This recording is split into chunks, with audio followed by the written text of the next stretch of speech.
What happened to the Samba Kings? Brazil, the land of football magic, home to legends like Pelé, Zico, Romario, Ronaldo, and Ronaldinho. A nation with a rich history in the beautiful game of football, boasting 5 World Cup titles. Yet in recent years, Brazil's football has not reached the heights it once did. What has happened? To understand Brazil's current struggles, we first must appreciate their illustrious past. Brazil's dominance was built on flair, creativity, and individual brilliance. In the 1958, 1962, and 1970 World Cup, they were established as a football powerhouse with Pelé leading the way. In the 1990s and the early 2000s, Brazil continued their dominance.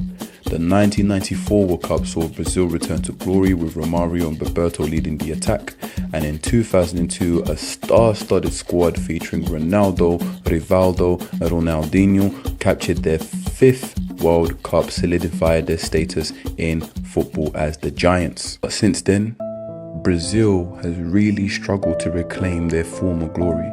In 2014, that World Cup on their home soil was supposed to be one of the most triumphant return that football was supposed to see. But unfortunately, it ended up in a humiliating 7-1 defeat to Germany in the semi-finals. Brazil's decline can be attributed to several factors. One major issue is the lack of development in domestic football infrastructure. While European clubs have heavily invested in youth academies and facilities, Brazil has lagged behind. Another factor is the exodus of young talent to Europe.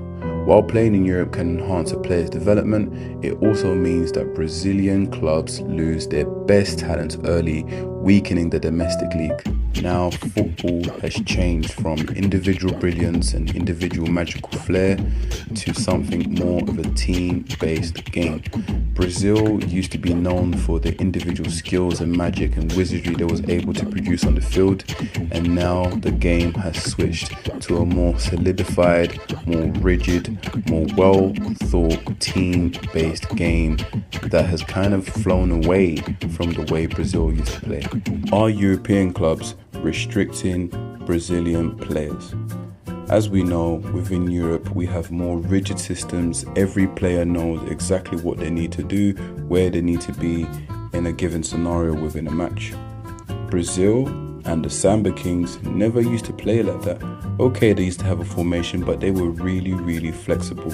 And how they used to destroy teams was their individual brilliance, as well as their team ethic and their team ethos coming together to create this amazing pie of goodness. Since then, we're not seeing as many wingers take on their man. We're not seeing as many midfielders being creative or trying to go for the dribble. Everything is mostly pass, move, pass, move. Now, of course, that has improved the game in certain ways. We're seeing amazing passing football.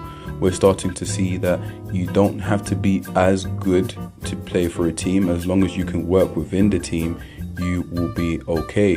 But to footballing nations like Brazil, where their ethos, where their playing style is completely based on flair, creativity, and eccentricity, it seems that has affected the Samba Kings. Now, how does Brazil climb back up onto its throne as one of the biggest footballing giants in international football? Reviving Brazilian football requires investment in grassroots development.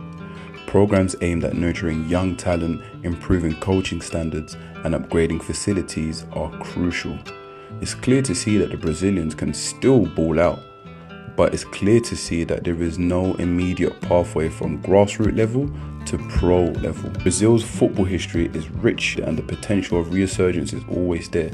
With the right investments, strategic planning, and renewed focus on developing homegrown talent, the Samba Kings can rise once again. The journey back to the top will be challenging, but if any nation can do it, it's Brazil.